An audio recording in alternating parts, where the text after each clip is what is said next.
Pernah tak korang ke satu tempat yang rasa macam dalam satu dimensi lain? Hari ini, kita ada di Langkawi. Kita cari satu rahsia besar yang terselindung. Inilah Pulau Dayang Bunting, dibawakan oleh Tourism Malaysia.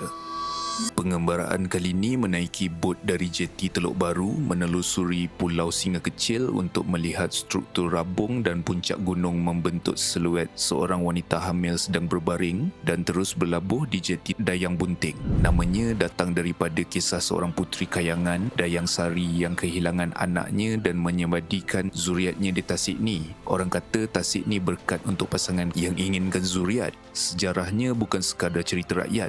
Ia adalah jiwa kepada pulau ni. Dari geologi pun, pulau ni adalah formasi batu kapur purba yang dah berjuta tahun lamanya. Bukan sekadar legenda, objek kat sini memang top tier. Tasik air tawar ni sebenarnya satu keajaiban alam.